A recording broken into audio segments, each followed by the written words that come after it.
So let's talk about TRIPS flexibilities now. Flexibilities को समझने से पहले हम थोड़ा सा ट्रिप्स के बारे में जानते हैं। ट्रिप्स है क्या? ये एक एग्रीमेंट है। किस चीज़ के ऊपर? इंटेलेक्चुअल प्रॉपर्टी राइट्स के ऊपर। इंटेलेक्चुअल प्रॉपर्टी राइट्स क्या होते हैं? बहुत ज़्यादा चीज़ें आती हैं इसके अंडर। यूजुअली हम पेटेंट्स को मानते हैं, but patents is just one form of IPR. Other than this, we are having copyrights, trademarks, geographical indications, industrial design, new variety of plants, layout design of integrated circuit, trade secrets and test data. इन सब चीज़ों के बारे में जानने का इतना ज़्यादा ज़रूरत नहीं है। ऑप्शनल इकोनॉमिक्स है तब जान सकते हो, लेकिन इधर हम ऑप्शनल का पढ़ाई नहीं कर रहे। This would suffice that under IPR these are all the dimensions. दूसरा चीज़ लिखा है इधर, कब ये साइन हुआ, कब इफेक्ट में आया? 1995 में, और अंडर WTO है, that is world trade organization के अंडर है। कोई भी अगर नेशन WTO का मेंबर बन रहा है तो बाय डिफ़ॉल्ट वो ट्रिप्स एग्रीमेंट के अंडर आ जाएगा।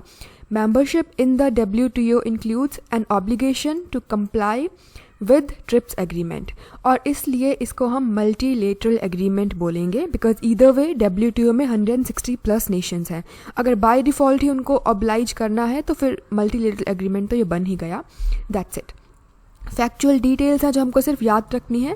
बहुत ज़्यादा नेगोशिएशंस के राउंड हुए थे, बिकॉज हमको पता है आफ्टर वर्ल्ड वॉर 2 1947 में GATT आया था, general agreement on tariff and trade. WTO नहीं आया था तब, लेकिन फिर बहुत ज़्यादा राउंड्स ऑफ नेगोशिएशंस चले। मेजरली जो फेमस राउंड है वो है 10 साल का, 1986 से 1994 का, जिसको हम बोलते हैं उरुग्वे राउंड ऑफ नेगोशिएशंस। तब WTO का इस्टेब्लिशमेंट हुआ। जब ये राउंड ऑफ नेगोशिएशंस चल रहा था तभी क्या क्या प्रोविजंस होंगे ट्रिप्स के, उन चीज़ों पे भी बात हुई थी। सो दैट्स इट। बस प्रीलिम्स के लिए याद रखना है Uruguay round, that's it, when 1986 to 1994 and under this WTO got established. उसके बाद ये जो ट्रिप्स एग्रीमेंट है ये मिनिमम स्टैंडर्ड सेट करता है of protection to be provided by each member. Minimum standards है, मैक्सिमम नहीं। एटलीस्ट इतना तो आप IPR का सेफ गार्ड रखोगे ही। कोई भी अगर एंटिटी, कंपनी, इंडिविजुअल इनोवेशन करता है तो उसको इंसेंटिवाइज करने के लिए बहुत ज़रूरी है कि आप उसको इनोवेशन का प्रॉपर प्रोपोर्शनेट रिस्पॉन्स दो, IPR का प्रोटेक्शन दो, एटलीस्ट मिनिमम दो। अगर आप मैक्सिमम देना चाहते हो तो वो आपका मर्जी। डेवलपिंग नेशन तो एटलीस्ट मिनिमम ही देंगे because of various reason, but let's just not deviate. और प्रीलिम्स के लिए इन्फॉर्मेशन यही है कि ट्रिप्स जो है उसमें इंटेलेक्चुअल प्रॉपर्टी राइट्स को सेफ गार्डिंग का प्रोविजंस है, बट WIPO में भी है जो अलग से बॉडी है। फुल फॉर्म है वर्ल्ड इंटेलेक्चुअल प्रॉपर्टी ऑर्गेनाइजेशन। उसके बाद एक पेरिस कन्वेंशन भी है जो डील करती है इंडस्ट्रियल प्रॉपर्टी का प्रोटेक्शन के लिए। ये सब इंटेलेक्चुअल प्रॉपर्टी राइट्स के वेरियस कैटेगरीज हैं जो हमने अभी नीचे देखा। उसके बाद एक बर्न कन्वेंशन भी है जो किस चीज़ को प्रोटेक्ट करेगी? लिटरेरी एंड आर्टिस्टिक वर्क्स को। तो बस रट्टा लगाने वाली बातें हैं। अगर एग्जाम में क्वेश्चन आया Paris convention, Berne convention, they are related to what? So they are related to intellectual property rights, that's it. उसके अंडर का कैटेगरीज भी हैं, वो याद रहे तो ठीक है, नहीं भी रहे तो कोई बात नहीं। उसके बाद हमको जो चीज़ जाननी है वो है 2-3 more points and these are right here. जो ये एग्रीमेंट है वो प्रोसीजरल चीज़ों को भी कवर करेगा, आपको IPR प्रोटेक्शन देना कैसे है, और रेमेडियल चीज़ों को भी कवर करेगा कि अगर कुछ प्रॉब्लम हो गया तो उसको ठीक कैसे करना। उसके बाद कोई भी अगर आपका डिस्प्यूट है तो ट्रिप्स के अंडर भी कोई डिस्प्यूट ओरिजिनेट होता है तो आप WTO के डिस्प्यूट सेटलमेंट बॉडी में ही जाओगे। This is what been written over here, that's it. उसके बाद जो बहुत ज़्यादा इंपॉर्टेंट चीज़ें हैं, पहला है ट्रिप्स फ्लेक्सिबिलिटीज़। तो जब ट्रिप्स आ गया इफेक्ट में 2001 में एक राउंड ऑफ नेगोशिएशंस चले थे, दोहा डिक्लेरेशन ऑन ट्रिप्स, और भी बहुत चीज़ों के थे। दोहा डिक्लेरेशन एक बहुत बड़ा अम्ब्रेला जैसा चीज़ है, बट अभी हम ट्रिप्स पे फोकस कर रहे हैं। उस पर ये बोला गया कि अगर आपको पब्लिक हेल्थ कंसर्न है तो आपको कुछ फ्लेक्सिबिलिटीज़ दी जाएंगी ट्रिप्स में। अगर सब चीज़ों पे इतना पेटेंट होगा तो बहुत महंगी हो जाएंगी चीज़ें। पब्लिक हेल्थ को मद्देनज़र थोड़ा सा फ्लेक्सिबिलिटी है। सो पॉलिसी स्पेस दिया गया कंट्रीज़ को ताकि वो पेटेंट्स के इम्पैक्ट को कम कर सके। किस चीज़ के लिए? पब्लिक हेल्थ के लिए। और ये चीज़ कब बोला गया? दोहा डिक्लेरेशन और ट्रिप्स में 2001 में। इससे क्या होगा?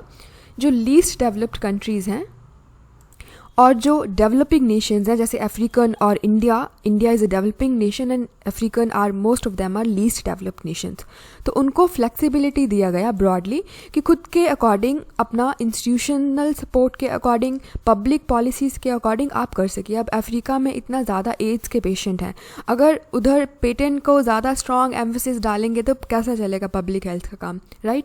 सो for these very reason certain flexibilities were given under the Doha declaration on TRIPS and that's we gonna be studying now. पहला चीज़ बोला गया there is something called compulsory licensing. इसका मतलब अगर कोई ABC एंटिटी ने कैंसर का ड्रग बनाया, पेटेंट लिया, इंडिया में सेल कर रहा है at a very very high price, तो गवर्नमेंट बोल सकती है या गवर्नमेंट किसी कॉम्पिटेंट अथॉरिटी को अधिकार दे सकती है कि आप ये वाले ड्रग को बनाइए under compulsory licensing even if they are under some sort of patent, that's it. बिना उस एंटिटी के परमिशन के यूजुअली लीगली तो ऐसा होना चाहिए कि जिसने ये ड्रग बनाया उसने पेटेंट लिया तो आप उसको कंपनसेट करिए और तब आप किसी और एंटिटी को बनाने का दीजिए। This is what patents are for, because company has to undergo lot of hardships to come up with any new drug, but under compulsory licensing there is no need to compensate any such entity। बस government ने बोल दिया हमको ये public health concern है, public health concern होना चाहिए तभी ये लीवे है, तो किसी भी एंटिटी को ऑथोराइज कर दिया आप ये पेटेंट है ड्रग भी बनाइए, that's it. This is what written over here.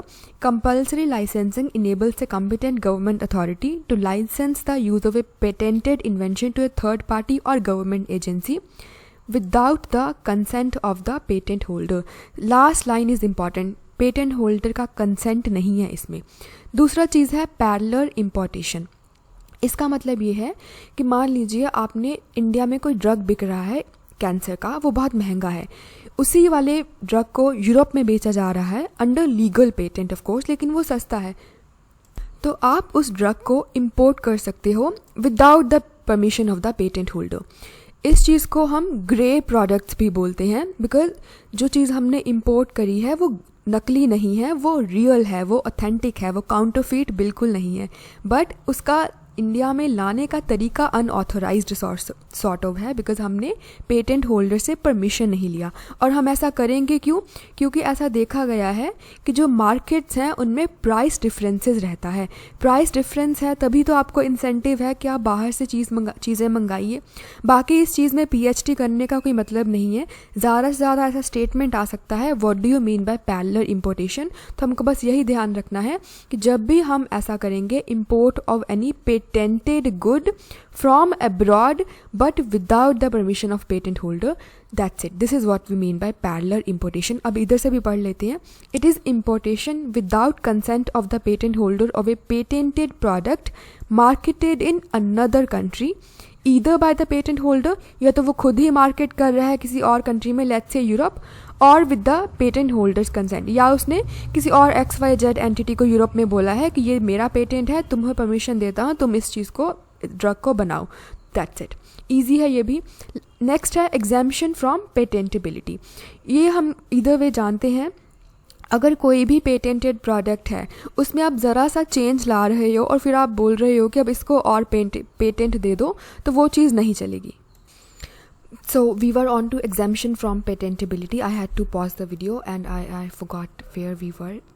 Okay. Exemption from patentability का सिंपल फंडा है बस इतना सा ही कि अगर कोई प्रोडक्ट है, बस आपने उसका एक नया यूज़ डिस्कवर कर लिया, कुछ एज सच इनोवेशन नहीं है, नॉवेल्टी नहीं है, कुछ इन्वेंशन नहीं है, तो पेटेंट नहीं मिलेगा।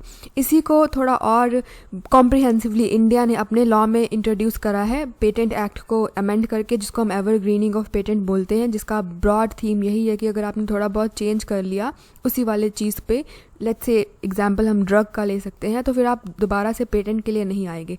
ज़रा सा सेकेंडरी पेटेंट नहीं मिल सकते थोड़े थोड़े चेंजेस पे, जिसको हम एवरग्रीनिंग ऑफ पेटेंट्स बोलते हैं। और इंडिया का हमेशा यही स्टैंस रहा है कि this is in compliance with the trips. तो एज सच USA की कंपनीज या यूरोपियन यूनियन की कंपनीज बोलते हैं कि एवरग्रीनिंग ऑफ पेटेंट नहीं कर रहे, but because of this very thing trips में भी लिखा है कि अगर थोड़ा सा आप नॉवल्टी ला रहे हो चीज़ में तो उसके लिए आपको पेटेंट नहीं मिलेगा, and this is why India stand seems justified. दूसरा है लिमिट्स ऑन डेटा प्रोटेक्शन। ये भी काफ़ी सिंपल है। अगर आपको किसी भी ड्रग का कमर्शियल सेल करना है तो आपको ट्रायल्स जो हैं वो एक अथॉरिटी को सबमिट करवाने पड़ेंगे कि हाँ ये ड्रग है, वो सेफ़ है, इसको हम सेल कर सकते हैं। उस टेस्ट रिजल्ट्स के बेसिस पे आपको परमिशन मिलेगा to produce that drug on a commercial scale and sell it to general public. और ट्रिप्स एग्रीमेंट एज सच बोलता है कि आपको उस वाले टेस्ट रिजल्ट को सेव करना है, अनडिस्क्लोज्ड तरीके से ही रखना है। वो क्यों रखना है? This is either way obvious, एक कंपनी है, उसने इतना लाखों करोड़ों रुपए खर्च करके रिसर्च एंड डेवलपमेंट किया, फिर उसने टेस्टिंग करी, फाइनली उसने सारी रिपोर्ट सबमिट करी उस गवर्नमेंट एजेंसी को, क्योंकि उसको ऑथराइजेशन चाहिए उसको बेचने के लिए कि हाँ ये ड्रग सेफ़ है, इसका क्वालिटी और एफिकेसी सब सही है, दैट्स इट। तो ये चीज़ तो गवर्नमेंट का ऑब्लिगेशन है अंडर ट्रिप्स एग्रीमेंट कि आपको डिस्क्लोज नहीं करना है, आपको इस कंपनी के इंटरेस्ट को सेफगार्ड करना है। लेकिन अगर कोई पब्लिक हेल्थ इमरजेंसी है तब आप उस ही ड्रग के टेस्ट को एक्सेप्ट कर सकते हो किसी भी जेनेरिक ड्रग को प्रोड्यूस करने के लिए। जेनेरिक ड्रग्स जो प्रोड्यूस करेगा डोमेस्टिक कंपनी, उसके पास इतना पैसा नहीं है कि वो अलग से फील्ड ट्रायल्स करे, अलग से लोगों को लाए कि हम आप पे भी टेस्ट करेंगे और फिर हम वो रिपोर्ट अलग से उस एजेंसी को देंगे ये बताने के लिए कि ये ड्रग सही है। Either way that drug is valid, that drug is really good quality wise, तभी कमर्शियली अवेलेबल है। लेकिन अगर आप उसका जेनेरिक वर्जन बनाना है तो आप ऑलरेडी जो डेटा और field trials, test trials government authority के पास है, तो गवर्नमेंट अथॉरिटी उसी के बेसिस पे किसी जेनेरिक ड्रग कंपनी को बोल सकती है कि ठीक है तुम लोग बनाओ। This is the purpose behind going for generic drugs because they are cheaper. अगर आप उनको बोलोगे कि आप भी टेस्ट लेके आओ तो फिर उनको भी पैसा लगाना पड़ेगा और वो भी एक्सपेंसिव हो जाएंगे। But only limit is it has to be for the public health. ऐसा नहीं है कि आप किसी और इंडियन कंपनी के कमर्शियल हेल्थ को प्रमोट कर रही हो। तो सब कुछ परमिशन मिला हुआ है ट्रिप्स के अंडर, बट सिर्फ और सिर्फ पब्लिक हेल्थ के लिए ही। That's it. लास्ट है extension of transition period for least developed countries. Is either way simple, आप not just Doha declaration on to this, कोई भी आप ले लो एग्रीमेंट, उसमें लीस्ट डेवलप्ड कंट्रीज़ को थोड़ा रिलैक्स्ड टाइम दिया जाता है कंप्लाइंस के लिए। तो अभी ट्रिप्स का कब तक है? 2021 तक। That's it. हमने ये सारा पढ़ा, अब कॉन्टेक्स्ट की तरफ चलते हैं। Context is either way simple. अभी कोविड-19 पैंडेमिक है तो इंडिया ने G20 मेंबर नेशंस को बोला है कि एक एग्रीमेंट करते हैं जिसके अकॉर्डिंग सभी नेशंस मैक्सिमम यूज़ कर पाएँ ट्रिप्स की फ्लेक्सिबिलिटीज़ का। कौन सी फ्लेक्सिबिलिटीज़ का? ये वाली कंपल्सरी लाइसेंसिंग रहेगा, पैरेलल इंपोर्टेशन रहेगा, एग्जेम्पशन फ्रॉम पेटेंटेबिलिटी रहेगा, लिमिट्स ऑन डेटा प्रोटेक्शन रहेंगी। That's it. So context is not important. ये सारी टर्मिनोलॉजी, ये सब चीज़ों का इंपॉर्टेंस था जो हमने कवर कर लिया। अभी हम चलते हैं सरफाइसी एक्ट की side. This is not important because ये 2002 में आया था, 2002 में आया था और इस पे ऑलरेडी बहुत ज़्यादा क्वेश्चंस आ चुके हैं and it's really boring. Just for the sake of covering will be covering it now, but that to very quickly. Context में हम बाद में जाएंगे, पहले आप थोड़ा सा इन चीज़ों को समझ लीजिए। सिक्योरिटी क्या होता है? पहला चीज़ ये कि फंजिबल है। फंजिबल मतलब आज को छोटे छोटे डिनोमिनेशंस में कर सकते हो कन्वर्ट। नेगोशिएबल फाइनेंशियल इंस्ट्रूमेंट है। पहला चीज़ तो ये कोई फिजिकल एसेट नहीं है, कोई घर, कोई रेजिडेंशियल बिल्डिंग, कोई एग्रीकल्चर प्लॉट नहीं है, ये एक पेपर है, फाइनेंशियल इंस्ट्रूमेंट है। नेगोशिएबल है, ऑफ कोर्स आप उसको बेच सकते हो, खरीद सकते हो, आप उसका प्राइसेस का नेगोशिएशन कर सकते हो कि हम इसको डिस्काउंटेड फॉर्म में बेचेंगे या प्रीमियम में बेचेंगे। और इसका एक मॉनेटरी वैल्यू है। ये पेपर तो है बिल्कुल, लेकिन इसका वैल्यू है, it could be in lakhs and crores of rupee. उसके बाद ब्रॉडली इसको इक्विटी सिक्योरिटी बोलेंगे या डेट सिक्योरिटी बोलेंगे। इक्विटी मतलब आप ऑनरशिप का ले रहे हो, आप it represents ownership in the interest. आप किसी कंपनी का शेयर्स खरीद रहे हो, that is what equity means. That means आपने लोन इशू किया है, आपको फिक्स्ड इंटरेस्ट मिलेगा। This is what basically debt instrument is. Interest rate मिलेगा, लोन मिलेगा। अगर कुछ ख़राब चीज़ हो गई इंसॉल्वेंसी में, जिसको भी आपने लोन दिया है वो चला गया, तो आपको प्रायोरिटी मिलेगी अमाउंट वापस करने में। सबसे पहले क्रेडिटर्स को पेमेंट किया जाता है, उसके बाद ऑनर्स को किया जाता है। इक्विटी मीन्स आप ऑनरशिप ले रहे हो तो फिर बैंकरप्सी हुआ तो लास्ट में पेमेंट होगा, और डेट मीन्स आप लोन दे रहे हो तो आपको पेमेंट पहले होगा। फिर है security interest.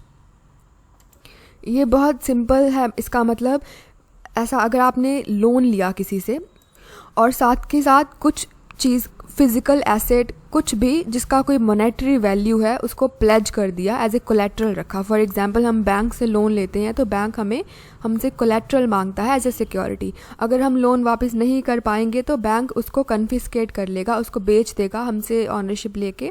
So this is a secured creditor और secured interest. This is what we mean by security interest. This is absolutely not important. Security receipt क्या है ये भी इम्पॉर्टेंट नहीं है, बट बेसिकली इट मीन्स कि अगर कोई एसेट रिकंस्ट्रक्शन कंपनी है, उसने एसेट लिया, कोलेट्रल था जो भी, let's just not do it now. Let's talk about what asset reconstruction company is, then we'll be able to better understand this thing. तो पहला तो सरफासी एक्ट के बारे में बात करते हैं, which is absolutely not important. क्या है, 2002 में आया था। किसके लिए? एनपीएस के लिए और बैड एसेट्स के लिए। एनपीएस क्या है वो हम जब जानते हैं। क्या चीज़ करेगा ये? अगर कोई भी एनपीए हो गया तो बैंक्स जो हैं या फिर फाइनेंशियल इंस्टीट्यूशंस हैं वो अपना मनी रिकवर करेंगे सरफासी एक्ट के अकॉर्डिंग। इसका फुल फॉर्म क्या है? काफ़ी मुश्किल जैसा इसका फुल फॉर्म है जो कि रहा इधर। This is securitization and reconstruction of financial assets and enforcement of security interest act 2002। पहला चीज़ है सिक्योरिटाइजेशन। इसका ब्रॉडली मतलब यही है कि कुछ भी अगर एसेट है उसको आप फिज़िकल एसेट को पेपर्स में कन्वर्ट कर दोगे और उसको डेट या इक्विटी इंस्ट्रूमेंट में अलग अलग डिनोमिनेशंस में सेल करोगे। This is what we mean by securitization. That's it. Reconstruction मतलब फाइनेंशियल एसेट को रिकंस्ट्रक्ट किया। इसको हम ऐसे एग्जांपल से समझ सकते हैं। मान लीजिए एक कमर्शियल बिल्डिंग था जो एज ए कोलेट्रल था बैंक के पास। अभी बैंक को एनपीए हो गया और बैंक ने वो कन्फिस्केट कर लिया कमर्शियल बिल्डिंग। तो बैंक लेट्स से वो 1 करोड़ का बिल्डिंग है तो उसका छोटे छोटे डिनोमिनेशन में या तो मार्केट में securities in the sense shares उतारेगा या डिबेंचर्स उतारेगा। तो ऐसा लाख या 10,000 या 100 रुपीज़ का शेयर्स या डिबेंचर्स बैंक ने मार्केट में इशू किया तो उसका उस प्रॉपर्टी का उस फिजिकल एसेट का सिक्योरिटाइजेशन हो गया। फिर उसको एक फाइनेंशियल एसेट में हमने रिकंस्ट्रक्ट कर लिया। वो एक फिजिकल बिल्डिंग था, अभी वो फाइनेंशियल एसेट बन गया in the form of security. Security means debt and equities. This is what we mean by financial assets. और जो भी सिक्योरिटी इंटरेस्ट था उसको इन्फोर्स किया। वो सिक्योर्ड एसेट था, बैंक ने एज ए कोलेट्रल रखा था। हमने अभी नीचे पढ़ा सिक्योरिटी इंटरेस्ट क्या होता है, तो उसके अकॉर्डिंग उस चीज़ को इन्फोर्स किया। ये सब इतना लंबा चौड़ा एक्सप्लेनेशन एम किया just for the sake of be very very okay with everything that we are studying, but as such it is not needed. ये बहुत पुराना टॉपिक है, अभी इससे क्वेश्चन आएगा नहीं, बहुत ज़्यादा क्वेश्चन आ चुके हैं। सो दैट्स इट।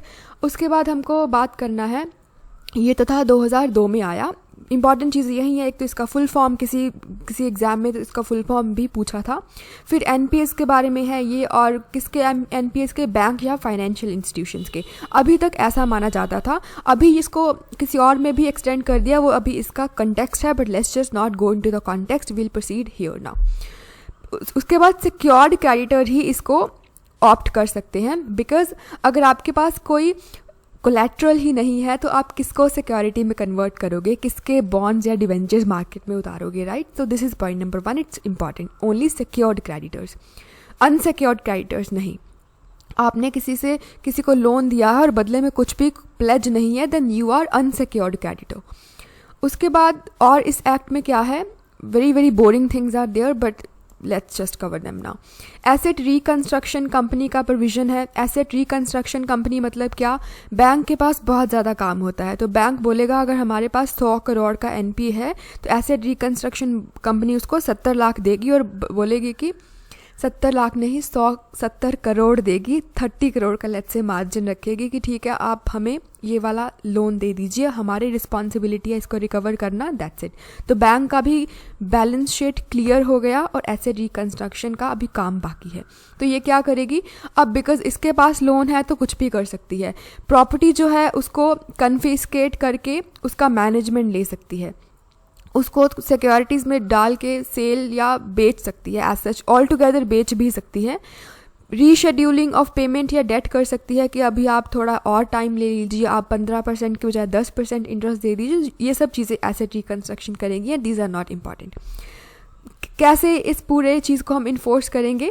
60 डेज़ का टाइम देगा बैंक डिफ़ॉल्टर को, और उसके बाद किसी कोर्ट किसी चीज़ का नोटिस का ज़रूरत नहीं है, आप सीधा काम स्टार्ट कर सकते हो। कौन से काम स्टार्ट कर सकते हो? या तो आप पोजेशन ले लोगे, जो भी प्लेज्ड एसेट था उसका मैनेजमेंट ले लोगे, आप कोई मैनेजर अपॉइंट करेंगे, कि बिकॉज बैंक भी इतना बिजी होता है, उसके पास भी टाइम नहीं है कि वो एसेट को हैंडल करेगा, तो आप कोई मैनेजर अपॉइंट कर सकते हो। और आप डेटर को बोल सकते हो कि अपना लोन वापस करो, that's it. This is not important but we are to cover it. Creation of a central registry, इतना सब होगा, सिक्योरिटाइजेशन होगा, उसका सेल परचेज होगा, तो इसके लिए क्या क्या प्रोसीजर्स चल रहे हैं, कुछ सेंट्रल डेटाबेस चाहिए, तो बस वही एक सेंट्रलाइज्ड रजिस्ट्री रहेगा सब चीज़ों के लिए। ऑलराइट, उसके बाद इन सब चीज़ों को कौन हैंडल करेगा? Date recovery tribunal. इस पे अपील कौन सुनेगा? Date recovery appellate tribunal, that's it. Provision किस चीज़ पे नहीं अप्लाई होते? This is very very important. अगर आपने एग्रीकल्चरल लैंड को सिक्योरिटी रखा है, आपने फार्मर हो, लोन ले लिया और प्लेज क्या है? एग्रीकल्चरल लैंड, तब कन्फिस्केशन नहीं होगा। अगर प्रिंसिपल और इंटरेस्ट का टोटल अमाउंट का 20% से कम का पेंडिंग है लोन अमाउंट, तब भी नहीं होगा। 100 रुपया आपको देना है, 80 रुपया आप दे चुके हो, बस 20 रुपये पेंडिंग है, तब इस पर नहीं कोई कार्रवाई होगी। और अगर आपका एनपीए 1 लाख से कम का है, तब भी नहीं होगा। ऑलराइट, अभी ये चीज़ है, क्या डिफरेंस है इंसॉल्वेंसी एंड बैंक्रप्सी कोड में एंड सरफाइसी एक्ट में? Again it's not that important, but insolvency and bankruptcy code is very very important, but herein we are not talking about IBC in its entirety, rather we are looking at the differences between IBC and SARFAESI, so that make it less important, but let's just cover it either way. पहला तो 2006 में आया था insolvency and bankruptcy code, और ये सब तरह के क्रेडिटर पे लागू होता है, whether you are secured, whether you are insecured, unsecured, doesn't matter। ये चीज़ इधर लिखी है, both secured and unsecured creditor, because unsecured creditor के भी इंटरेस्ट को देखना है। और उसके बाद इसने जो भी सरफाइसी एक्ट में इंसॉल्वेंसी या बैंक्रप्सी के रिगार्डिंग प्रोविजन थे उसको खुद में ले लिया। अब SARFAESI act insolvency and bankruptcy को नहीं देखेगा, देख सकता है, बैंक का मर्जी है, वो जा सकता है, लेकिन अगर कार्रवाई आईबीसी के अकॉर्डिंग भी चल रही है, सरफाइसी के अकॉर्डिंग भी चल रही है, तो आईबीसी का अपर हैंड रहेगा। सरफाइसी एक्ट को रिपील नहीं किया गया है, लेकिन जो भी इंसॉल्वेंसी या बैंक्रप्सी के प्रोविजन थे ओवरलैपिंग ना हो, इसलिए उनको आईबीसी में डाल दिया गया। ऑलराइट, इंसॉल्वेंसी क्या है? सिंपली आप अनएबल हो, इनएबिलिटी टू पे your loan amount, that's it. और बैंक्रप्सी क्या है? अगर फॉर्मली बैंक ने डिक्लेयर कर दिया है कि ये एंटिटी अभी अपना लोन नहीं दे सकता, this is what we call as bankruptcy. Alright, उसके बाद और डिफरेंसेस क्या हैं? आईबीसी में एक तो ज़्यादा फॉर्मलाइजेशन और एक टाइम बाउंड मैनर है। कितना टाइम है? That is important and please let me know in the comment section, because अभी रिसेंटली बहुत ज़्यादा न्यूज़ में था, गवर्नमेंट ने अमेंडमेंट लाया है, उसका टाइम एक्सटेंड किया है। उसके बाद और डिफरेंसेस क्या है? पहला तो यही है कि अभी ये बोथ सिक्योर्ड और अनसिक्योर्ड क्रेडिटर्स को देखेगा। उसके बाद सरफाइसी एक्ट के जो भी अगर चीज़ें काम चल रहा है तो आईबी उस पर अपर हैंड होगा, it would take precedence over the SARFAESI act. IBC के अंडर एडजुडिकेशन अथॉरिटीज़ कौन सी हैं? नेशनल कंपनी लॉ ट्रिब्यूनल, अगर कंपनीज और limited liability partnership case file करेंगी, this is point number 1 and it's really really important. किसी exam में ये भी पूछा गया था कि एडजुडिकेशन अथॉरिटी कौन सी है आईबीसी में, so it's national company law tribunal in case of companies. लेकिन उधर पूछा गया था इंडिविजुअल के केस में, तो इंडिविजुअल के केस में कौन है? DRT, that is date recovery tribunal. This is really really important, so because IBC is important, so under in case of companies and limited liability partnership कौन सब चीज़ देखेगा? National company law tribunal. और individual के case में कौन देखेगा? DRT। और unlimited partnership firms के केस में भी डेट रिकवरी ट्राइब्यूनल ही देखेगा। लिमिटेड लाइबिलिटी पार्टनरशिप मतलब आपने एक पेपर में लिख रखा है, it's a limited liability partnership, अगर बैंक्रप्सी हुआ तो आपके पर्सनल एसेट्स को कोई हाथ नहीं लगाएगा। अनलिमिटेड मीन्स अगर बैंक्रप्सी हुआ तो सब क्रेडिटर्स को पे ऑफ करने के लिए आपके पर्सनल एसेट्स को भी सेल किया जा सकता है। और while the SARFAESI Act assigns DRT as the adjudication authority on matters pertaining to the act, that's it। SARFAESI में सिर्फ डीआरटी था और अभी IBC में 2 हो गए, इंडिविजुअल और अनलिमिटेड लाइबिलिटी पार्टनरशिप के केस में DRT, और बाकी कंपनीज और लिमिटेड लाइबिलिटी के केस में नेशनल कंपनी लॉ ट्रिब्यूनल। अभी कॉन्टेक्स्ट क्या है, किसी ने केस फाइल किया था सुप्रीम कोर्ट में, उसका ये जजमेंट आया है कि जो कोऑपरेटिव बैंक्स हैं वो भी सरफाइसी एक्ट के अकॉर्डिंग अपने NPS को रिकवर कर पाएंगे, दैट्स इट। तो क्या जजमेंट आया, कोऑपरेटिव बैंक्स भी सरफाइसी एक्ट के अकॉर्डिंग लोन्स को रिकवर कर पाएंगे, NPS को। कोऑपरेटिव बैंक्स होते क्या हैं, customer owned financial entities. Commercial banks में हम लोगों का शेयर नहीं है, थोड़े से प्रमोटर्स हैं उनका शेयर है, लेकिन कोऑपरेटिव बैंक्स में कुछ लोग आके ही उनका ऑनरशिप रहेगा, शेयर होल्डिंग रहेगी और वही खुद का बैंक चलाएंगे। और इनको रेगुलेट कौन करता है, 2 एंटिटीज़, RBI भी और स्टेट गवर्नमेंट्स भी। तो स्टेट कोऑपरेटिव सोसाइटीज़ एक्ट के अकॉर्डिंग इनका रजिस्ट्रेशन रहता है, या मल्टी स्टेट कोऑपरेटिव एक्ट के अकॉर्डिंग भी रह सकता है। और फिर banking regulation act 1949 and banking loss cooperative societies act 1955 के अकॉर्डिंग RBI भी इनको रेगुलेट करेगा। सो इन पे ड्यूअल सुपरविजन है, सो इसीलिए इनका और बुरा हालत है। Despite it being supervised by RBI and state governments, their financial condition is still very very bad, but let's just not deviate. Cooperative banks क्या है ये हमने समझ लिया, कंटेक्स्ट समझ लिया कि अभी सुप्रीम कोर्ट ऑफ इंडिया का जजमेंट यही आया है कि ये भी सरफाइसी एक्ट के अकॉर्डिंग लोन को रिकवर कर पाएंगे। और थोड़ा सा बैंक ने क्लैरिफिकेशंस दिए हैं जो हमको इधर से पढ़ना है।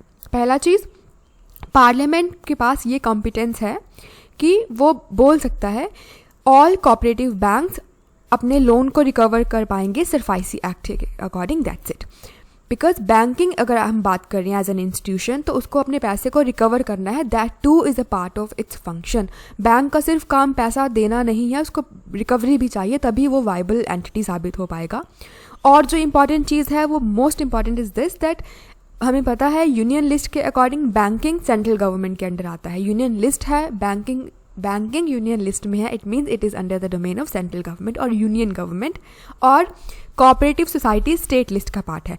बट अगर हम कोऑपरेटिव बैंक का बात करें तो सुप्रीम कोर्ट ऑफ इंडिया ने क्लैरिफाई किया है that this would be coming under entry 45 of union list. तो that's it. Question I, cooperative banks कौन सा लिस्ट का पार्ट है, तो list 1 union list, that's it. As such banking जो है वो यूनियन लिस्ट का पार्ट है and cooperative societies state list का पार्ट है। बट अभी सुप्रीम कोर्ट की जजमेंट के according cooperative banks union list का पार्ट होंगे। एंड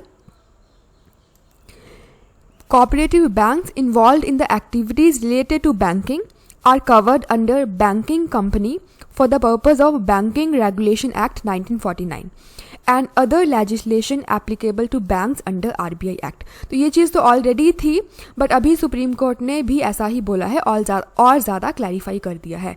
और मोस्ट इंपॉर्टेंट जजमेंट का पार्ट यही है कि अभी सरफाइसी एक्ट के अकॉर्डिंग ये अपने लोन को रिकवर कर पाएंगे, तो ऑब्वियसली ज़्यादा जल्दी रिकवरी होगा। तो हमने 2 चीज़ों को कवर किया है। सरफाइसी एक्ट इतना इंपॉर्टेंट नहीं था, तो अगर नहीं भी चीज़ें याद रहेंगी तो do not lose sleep over this because that was not important. और भी बहुत ज़्यादा इंपॉर्टेंट चीज़ें याद करने के लिए, सो दैट्स इट।